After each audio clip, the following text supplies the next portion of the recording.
ndaramo yapera ya kwenda mbere mwana wa murenga ya kwenda mbere hondo yauya ye kwenda mbere unochameiko kwenda mbere kufa kwe mwana wangu ya kwenda mbere ya kwenda mbere hondo yapera ya kwenda mbere hondo yauya kwenda mbere. So andamubvunza kuti unonzani? Pindura. Fungai Superlady Jayaguru. Ndo baba vako Jayaguru. Ndo yamunoti sene yenyu handiti. Jayaguru mwana wani.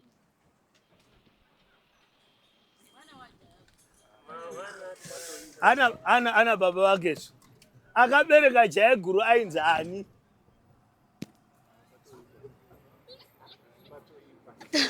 Patore manditi. Right. Sorry, ako chigara uko mutupo wenyu chiko naye mwanasikana. Moyo Chirandu. Kuti mimi muzonzi munoera Moyo Chirandu. Sei musina kupiwa mwe mutupo shumba, soko mukanya, nyoni, chiri kana whatever. Imi kuti mutupo wenyu uzonzi ndo wenyu zvakanga zvaita sei? Nekuti baba angu aibva kundari kure vaiyera moyo. Aiwa, kuyera moyo kwacho ndo kwandiri kubvunza. Kuti makaadopta sei mutupo uyera moyo musina kuadopta kuwera shumba, nokuti kana uchitotaura kwachirumanzu kundari kure ndekwaira shumba. Yo mimi vaira moyo makazo kuti muzonzi muri mutupo wemoyo chii chaitika? Nekuti tiri vanhu vane moyo wakanaka. Amboedza ngatimuomerere vangu. Nekuda kwenguva kana mauya kuChitepo School of Ideology tichakuudzai where we came from, why isusu maZimbabwe tine identity yakasiyana nema-Americans, nema-China, nema-Asians, nema-Nigerians and other nation states world over. Our identity finds its roots from our history and our culture, where we migrated from. Tererai a short story yangu.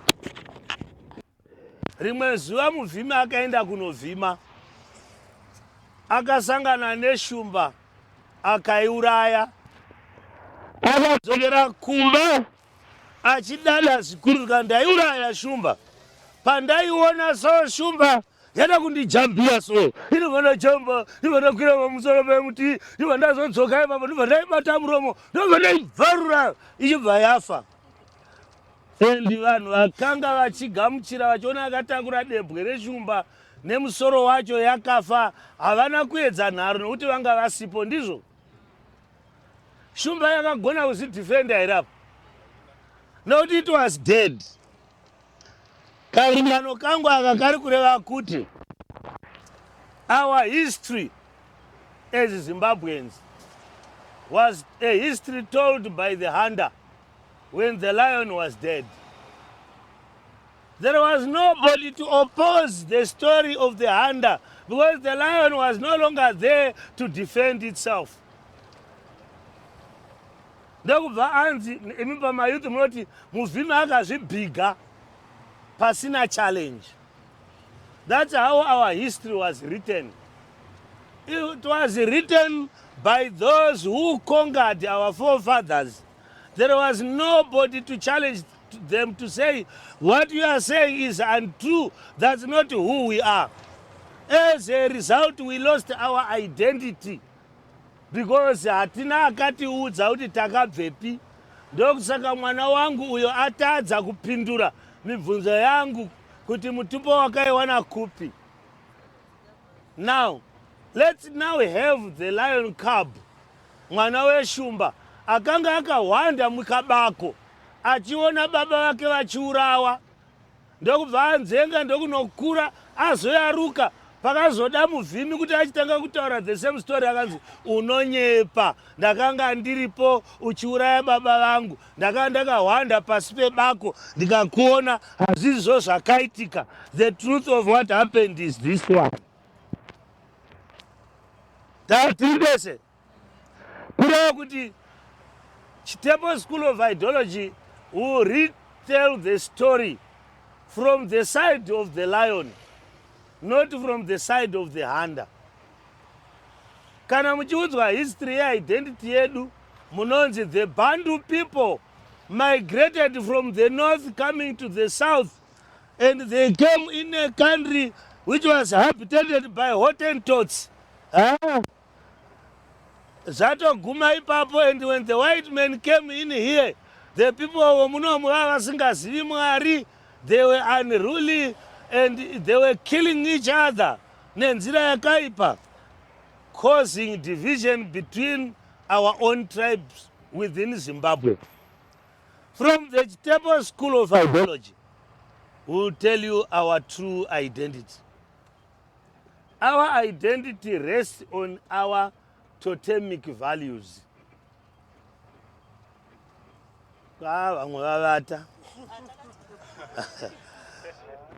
Tiri kuda kuti titore the value yedu first. Nokuti a person asina identity haagoni kumira strongly among other nation states, nekuti iye pache zvake anenge asina midzi yakasimba inomutaura kuti ndiwe muridzi wechinhu. Kuva neidentity unonge uchitaura kuti ndini mugari wenhaka yenyika yandiri. In Zimbabwe, our identity begins as follows. We are a people who originated from an area yainzi Guruswa, the land of the tall grasses. The people who used to stay there were staying in the land yainzi Nyika yevaTanganyika, which today is called Tanzania. We are people who originated from an area yaiva nevanhu vainzi Varundi, the Burundians of today. We originated from a people vanga vari munzvimbo yainzi Vaganda, the Ugandans of today. We are people who migrated from an area yevanhu vainzi Varwendo, the Rwandese of today. The area of the Great Lakes region, nyika yematsime mahombe, kwete akagadzirwa nevanhu, not man-made lakes, but God-made inland lakes, Lake Turkana, Lake Victoria, and many others. It was called the land of tall grasses, Vashona nechishona vachiti Guruswa. Our forefather was called Tovela. Tovela was the original father who migrated first, leaving behind his son Wainzi Murenga.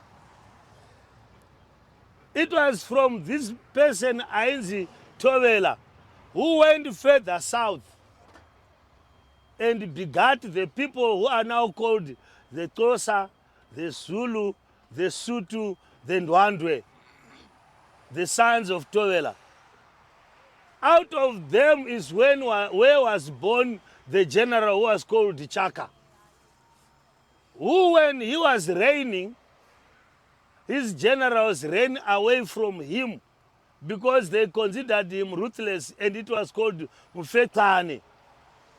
And that migration from the south coming back was started by generals Wangendaba, who passed through our country, crossed back into Zambia, and ended up in Tanzania, where we came from.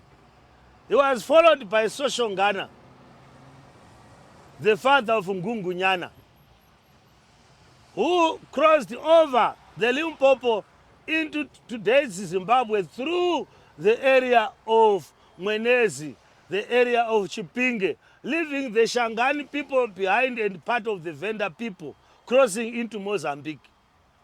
He was followed by Mzilikazi, the son of Machovana, who then occupied the area you now call Matabeleland, the father of Lobengula. That was how Thobela went to the south. Behind him, in the land of Guruzwa, in the land of the Great Lakes region, he left behind his son who was called Murenga.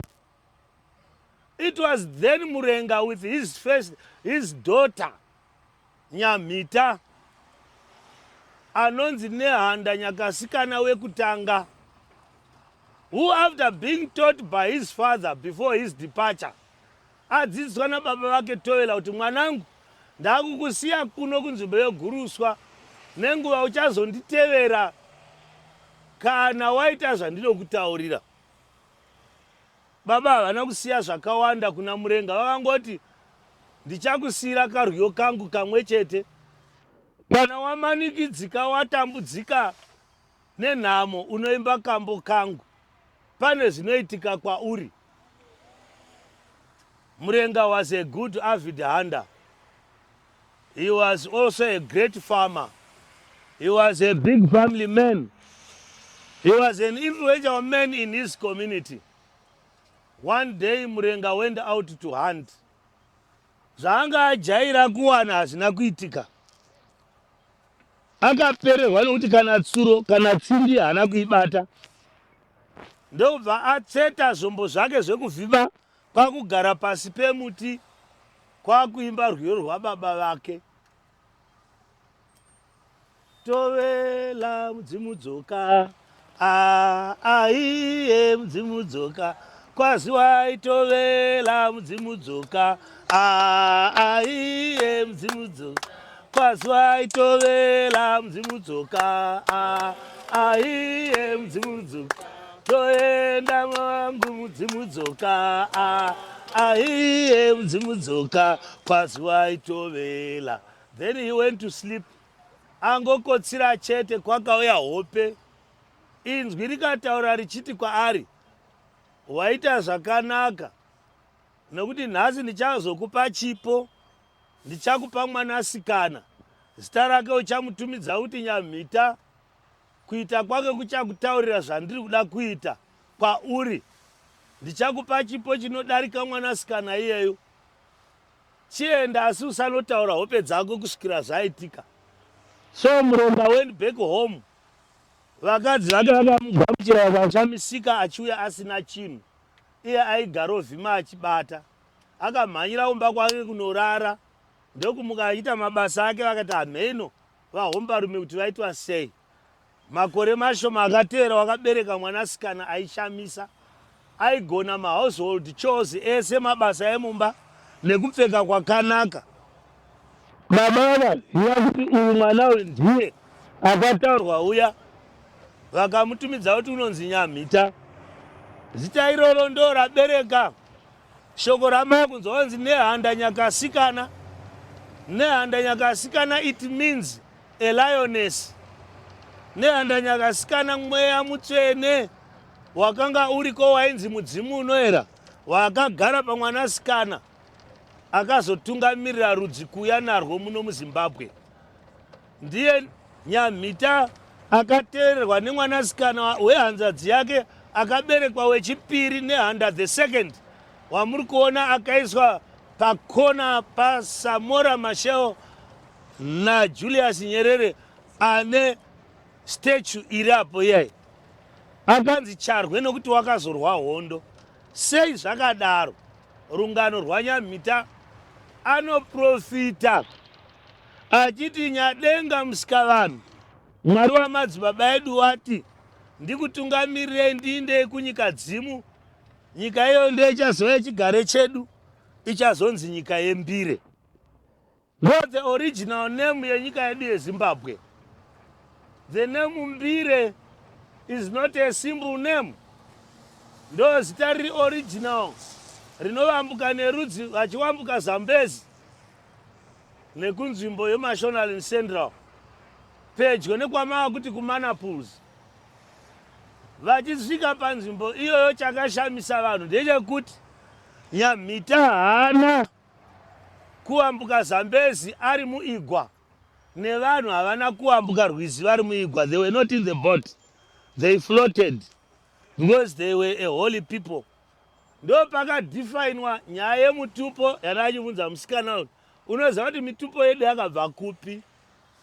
Mutupo wedu isusu ndo panotangira identity yevana veZimbabwe isingawanikwi world over. Yakaitirwei naMwari ainzi Nyadenga Musikavanhu asingaonekwi, chitanga kugara makomo asingasakari, dande mutande gavi rakatandira nyika. Yakaitirwa kubvisa nyaya yeincest, makuna. We are a people who will not marry hanzadzi yako. Haugoni kuroora mai nini, munin'ina wamai. Haugoni kuroora tete, hanzadzi yababa, nokuda kwemitupo. Unoora chivi, ndinoora shumba. Hauchakwanisi kuroora mumwe mushumba, mura shumba, nekuda kuti zvinoera kumwana weZimbabwe. Leseni yangu yekutanga ingava yekuti ndiani anoziva mutupo wemuChina? Handisimudzirewo ruoko. Ndiani anoziva mutupo wemuAmerican, wemuFrench, wemuGerman? Hakuna. Their identity does not rest on totemic values like ourselves. That makes ourselves unique. In the eyes of God, we are a holy people. Kuyera kwedu kunotangira ipapo. Nyamita ndiye akati kuna baba vake Murenga, baba kana tavambuka Rwizi Zambezi uru, mwanakomana anenge aona mhuka akatanga ndiye kuti kuna baba honai shumba iyo, ndo wava mutupo wake. Ndo panotangira mitupo yedu pakuvambuka Zambezi. Rwizi Zambezi rwaisanzi Zambezi ba, nenguva iyo rwainzi Zambuko. Maputukezi nemaArabhu vazouya ndo vakakoniwa kuti Zambuko vakati Zambezi. Mabata mwanakomana akaona shumba ainzi Nehoreka, ngondoro yekutanga yemuZimbabwe. Chinonzi mhondoro haizi n'anga, is a manly priest. Uyo musikana wenyamita we inonzi Mbonga, a woman priest anogarwa nemweya waMwari. Ndiye akadifaina kuti isu identity yedu inotangira pamutupo wedu. Ndokusaka makanzwa kuti achingoiona Nyamita akadeketera kuna Nehoreka, baba vake varipo vachinzwa sikanzi mazita henyu shumba, sigauke, matikaha nekuona dzimba, vagari vemasango, vananga kumutsai kana murere muchitataunga. Hapana, imi munodya madatanyanga, munoti mukashama muromo, mapete anodonha, makonzo anodonha mudenga, matanga anonyorova vezvipfuwo, nekuti mune garutso. Regai henyu shumba makasarudzwa. Mababa, ndo mutupo wenyu waira shumba. Handizo mababa vanhu varomubvurwa. Yes. Saka mitupo yese mwana mumwe nomumwe aingoti akaona mhuka yaona akaudza baba obva apiwa kudeketera kwake. Vakaparadzana vakaita magrupu matatu kusora nyika inei. Simba rakanga riri muna Nyamita rakanga rakapfuurwa nerababa Murenga. Baba wedu Murenga ndiye ane zita rekuti Chimurenga chamunonzwa. It's drawn from the name Murenga, our great grandfather who migrated from the Great Lakes region coming into this country, leading the people vese verudzi rwuri muno muZimbabwe, vanoti Vashona, Vakalanga, Vatonga, Vabuja, Vavenda. All these languages dzinotaurwa muno were all originated from one man who was called Murenga. Vakaenda nekumabvazuva uko vachitungamirirwa, vaparadzana vachitungamirirwa nemurume wandataura kuti ndiye mhondoro yekutanga, Nehoreka. vakasvika pazvikomo zverupango kwamava kuti kuManicaland. Mwana akaona mbizi dziri musango. Mwana akati kuna baba vake neHoreka, onai mbizi idzo. Baba zvikanzi, aiwa ndo mutupo wako mwanangu, mazita enyu Tembo, manjenjenje, magande evasikana, waringa mbizi, waringa makumbo, mudzani werenje, musazoti hutukwa, maromo tunduma, chuma changu chakanaka, imi vanyamandwe vane meso machena, mwanangu Chiramua, endawa kumagaka, uzopa vanyamandwe vane meso machena, imi vane mukwezai Tembo, ndiani mukadzi anga arega kukuteerai kana vakuonai, regai mashongedza dondo. Handizvore. Vakatungamirirwawo vachibva ndo vanonzi vanobva kubinga kwaMutasa, anonzi Samaita, akaberekwa mhondo yakaberekwa pabinga, akanzi Samaita nokuti vainzi Masiya ndaita, zvaaita zvese zvinoera, ndo anonzi Samaita, wakafa zuva rikadini rikaora, sun eclipse. Muri kubata? Vakavambuka Save vakudzokera kunosangana nevamwe vakawaenda nepakati, ndo vakabata miswe mishanu yeshumba vachivambuka Save. Vanhu vakati tovambuka sei? Vakabata miswe mishanu yeshumba, idziri shumba dzemudzimu unoera. Vakabudira munyika yamambo mushumba kuvahera. Mukomana akaona mhuka dzaiburuka mugomo rinonzi Imbi kuBhoera South. Zikanzi baba honai mapuka ayo, zikanzi hazi mapuka, ndiyo inonzi mhofu yomukono, zienda netyaka, mutunhu namago, vaira vangu vanoera, vakabatwa miswe mishanu yeshumba, saka muchinzi nyashanu, makakumbira sadza, mukaripiwa nouchi nomukaka, noruoko usingaonekwi, regai henyu shava yangu. Handiti ka mutsika patinhira, manzwa here vaira? Munonzi vana nyashanu, nokuti madzibaba enyu akabatira pamiswe mishanu yeshumba vachivambuka Rwizi Save. Mabata ma-identities handiri kuya nawo, ndirika vaira nzou. Vakatungamirirwa nemwanasikana Nyamhita, vasvika pamabwe maturika, the balancing rocks dzekuEpworth. Vakaidzira nharo, vakagara paruware. Nyadenga Mwari akataura ari mudombo, ndo raakunzi dombo raMwari, pane rutsoka rusingaonekwi paEpworth. Vachidzirana nharo kuti mabwe akaturikidzana aya anogona kupupurutswa nemhepo, akavazikanzi hazviiti, ndini Mwari wamasimba ose. Nyadenga achitanga kugara makomo asingasakari. Iwe Nyamhita, basa rako raperera pano. Pano pachazvarwa umwe mwanasikana wehanzvadzi yako, uchanzi Charwe, nokuti ucharwa nevachauya vasiri venyu. Asi pachaberekwa mhondoro huru yekupedzisira yemuno munyika, achanzi Chaminuka, nokuti iye uchanzi Pasi, anoziva zvinouya nezvakaitika. Mabata? Ndokusaka pachinzi padombo raMwari, ndo pakaonekwa nzou Samanyanga vachiuya, zvikanzi aiwa regai Samanyanga, munotonga nemutsindo mhuka huru, munonzonzota, hamumanyi, vangapopota vangahukura, asi munoramba muchiuya nokuti mune simba. Ndimi varidzi venyika, tsikai nyika nomutsindo wenyu, mazvita henyu nzou. Mabata? Ma-identities handiri kukupai. Those are your true identities. Muri kubata ka? Vakapfuurirawo vakaenda Hwedza, vakasvika vakaona varume vachikama mombe. Vakati ko ini ndava kukamira mombe muchituri? Zikanzi aiwa inonzi Hwedza ndiyo inokamirwa mukaka. Zikanzi maona here makomo ari mberi uko afanana neekuimbire atakaona kuMavhuradona? Zikanzi taakuiti mbire yeHwedza. Vachikwira mugomo vakaona vakomana vaikanyaira. Zikanzi aiwa regai mukanya vevhudzi jena, maita hwenyu vamhizha, manyusa, vanosina simbi ichibuda muto, imi vanonaisa mvura, ndiariko asingakumbiri kanaya, ndimi mwene wazvo, varidzi vezvinhu, maita henyu mukanya, munongokanyaira. Mabana.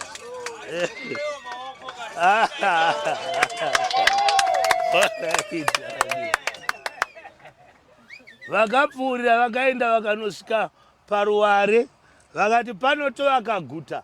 ndo varume vakatanga yetoti concept kana kuti idea yokuvaka the first city. Remember tutaura history yedu takatarisa the 8th and the 9th century as early as that.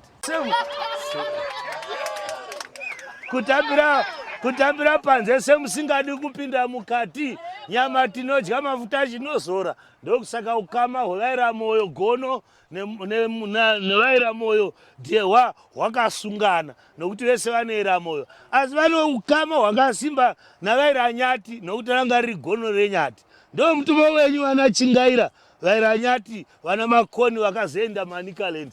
Zvakaitikira paruware pavakwa guta redu rama kuti the Great Zimbabwe Monuments. Muri kubata here? I can go on and on and on. Kusvika mitupo yese yadini yapera. But ndoda kukuudza kuti Baba Murenga, he was given chipo naMwari chokuva multilingual. Achivambuka Zimbabwe, vana vamwe vakatanga kutaura nemandimi akasiyana. Baba ndo vaiti mwana akati zinari yako ndiweni, tkalumba muri Kavoto onzi ari kutaura inonzi Tonga. Ndiye aitanga kuinterpreta, ndakutaura Chitonga manje. Ndakutanga kudini kuinterpreta. Achipa mitupo anga akuudzira vana manje kuti akaona mhuka yotonga kuti iwewe wagwira munhu rega akavhuriko chikandamina weshanu uri pauta, hakuna anobvuma kudarikewe nokuti iwo akanuna regai zimuto watoera chino. Ona unzi uyu une gumbo rake marhira pashe, waita hako iwe mazita marhira pashe, mabwazhe vanobarwa vachibva kwamusana, vanodzinga nhunzi nemudzonga wenyama. Regai henyu imi chipowa muchavurura nemi achienda akadaro. Baba wedu Murenga ndiye murume akazofira panzvimbo yakabatwa navarungu vakaviga roads Ngochani. I'm sorry to say this kana muine vakadaro, but anyway vaida kuneutralize the holiness of the holiest shrine parere Baba vedu Murenga pama kuti pamatopos panjelele. Parwendo rwavakafamba vachibva kuguruswa Great Lakes region, vaitofamba vachitungamirirwa nemwanasikana. Others will ask and say vakuru vakasarudza kisa monument yemunhukadzi yaCharwe munyika yeZimbabwe mucapital city kuisa mukadzi ko varume vakanga vaindepi? Nekuti tiri rudzi rwakatungamirirwa nemwanasikana. Nyamhita wekutanga muri kubata, Charwe ndewechipiri, nehanda nyakasikana wekutanga wainzi Nyamhita ndiye akatungamirira rudzi kubva nesu kuguruswa from the Great Lakes region. Ndo rudzi rwakanzi ruchaera. Iko zvinezi mukatarisa vanetenda muchitendero cheChristianity, prophecy yakaitwa naIsaiah chapter 18 anoprofita zvenyika inei achitaura kuti vanhu vangu vakarurama ndiMwari ari kutaura. Isaiah 18 vari kunyika iri zasi kweEthiopia inoganurwa nenzizi, rudzi rune simba runotsikatsika pasi netsoka dzavo. Vachandivigira zvipo zvinoera pamazuva ekupedzisira, ivavo ruchava rudzi runotyisa. This is why we are feared world over. If you want to know the nation inotyiwa pasi rose, we are the Zimbabweans. Pakarohwa ma-Americans kuSomalia, they had to invite the Zimbabweans kuvanunura. Do you know that? Kwese kunonzi kwaita havoc kunoenda maZimbabweans kuUN because we are a powerful people. Hatinangopiwa chipo ichocho chete, takapiwa chipo chezivo nenjere chisina vanhu. Pakatambura vanhu 2008 and 9, vanhu vakafunga kuti rudzi rwedu rwaparara vachienda kudiaspora. It was God's plan to spread us world over. If you go to the Pentagon muZimbabwe uriko, if you go to Beijing today muZimbabwe uriko, if you go to any nation state, we are ruling, we are on the roost. Kwetakapiwa chipo chisingabiwi, chipo chezivo nechinyi nenjere. We are a powerful people. So haigona kuintimidatwa nevamwe vanhu handitika mabata. That's our identity. So when people ask you, what is your identity? Munotaura muchiti our identity rests on our cultural norms and values, our totemic values. Our what? Totemic values.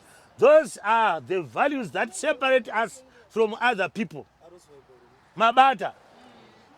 Handina kukuimbirai kambo kanyamhita mwanasikana wekutanga anonzi iye ndiye nehandanyakasikana wekutanga. Marwendo rwese rwavaifamba, they were not fighting wars with people. They were defended by the great, the big five. Wild animals.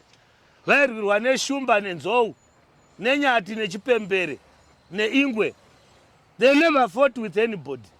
Vakurara vaisatsamira matombo nepilo dzamaitsamira idzi. Vaitsamira nyoka dzine uturu, venomous snakes, because they were a holy people in their sleep. Vaitsamira mhungu, roambira, black mamba, vava chiva, pafada, because they were a holy people. We are a powerful people. Kana ndikakuisai mumweya iwoyo wamurenga nanyamhita munozobuda munomu mese mimama war veterans. Toimba here rwiyo rwanyamhita. Handiti ka mwanasikana akatungamirira vasikana munoti he kuenda mbire hande he kuenda mbire girls nai boys zangu manje he kuenda mbire. Let's go boys. He kuenda mbire boys hande.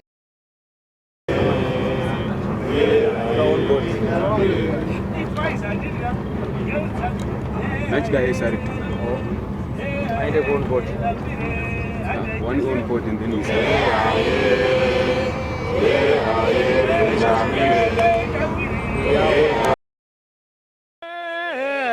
Kwenda mbire mwana wa murenga kwenda mbire ndenda mbire kwenda mbire ndenda mbire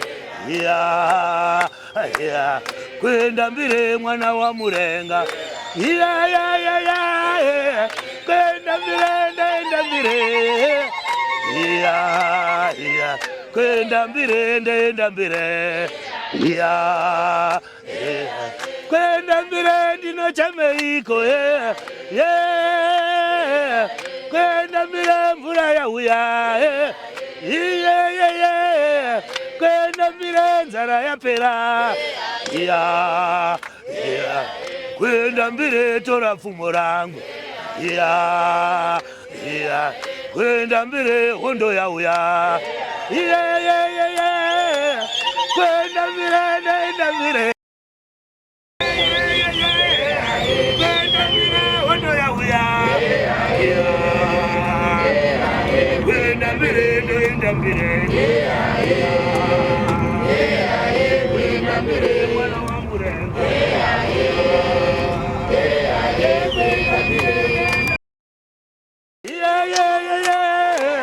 kwenda mbire namo yapera kwenda mbire mwana wa murenga